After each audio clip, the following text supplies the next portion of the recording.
Alexander the great, Sikandar आजम।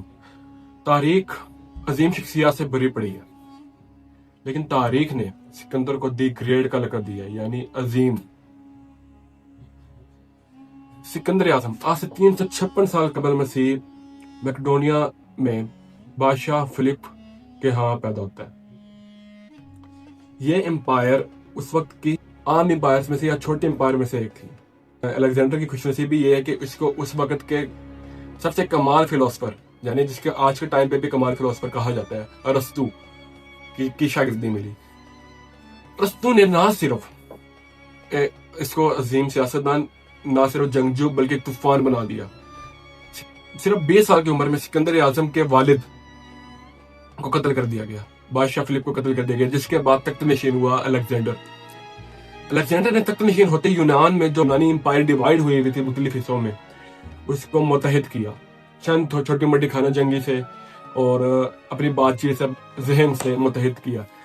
जिसके बाद उसने एशिया कोचक पे हमला किया। एशिया कोचक जो जिसको मौजूदा तुर्की कहा जाता है। तुर्की से इसने उस वक्त के फारिस से लेकर मिस्र को जो इलाका था, जिसको उस वक्त की अजीम फारिस सल्तनत कहा जाता है, पर्शियन एम्पायर, उस वक्त इसका हुक्मरान था दारा सोम, पे हमला कर दिया।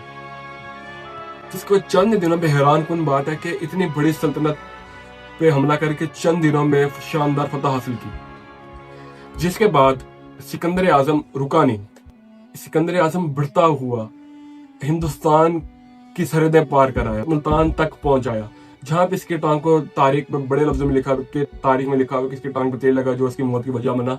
दरिया झेलम के किनारे इसका टकराव होता है बादशाह पोरस से, जिसको भी वो शानदार शिकस्त देता है, लेकिन इसकी बहादुरी देख के इसकी सल्तनत वापस कर दी जाती है। लेकिन यहाँ पे भी फतह हासिल कर लेता है। ईरान, इराक और तुर्की जैसे बड़े इलाके, इसके बाद हिंदुस्तान के अंदर दाखिल लोग कितने बड़े बड़े इलाके फतह कर लेते। तारीख हैरान है कि तकरीबन 30 साल की उम्र में 10 से 12 सालों में इतने बड़े इलाके फतह कर लेना।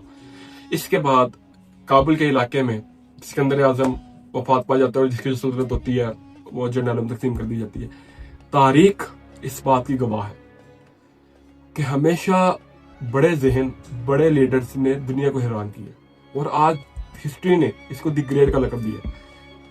सिकंदर आजम हैरान कुन शख्सियत है। हमें ऐसी शख्सियत को, हमें ऐसे नजरियात को, हमें ऐसे माइंडसेट को, हमें ऐसे लीडरशिप को, हमें ऐसे आर्मी मैनेजमेंट जैसे सिस्टम्स को, जैसे सिकंदर आजम के अंदर ये सारी चीजें थी, पढ़ना चाहिए।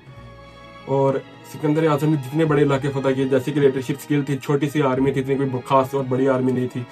इसकी जो स्किल्स हैं बड़ी आज भी पढ़ाई जाती हैं, लीडरशिप स्किल्स हैं बड़ी आर्मी मैनेजमेंट के लिहाज से।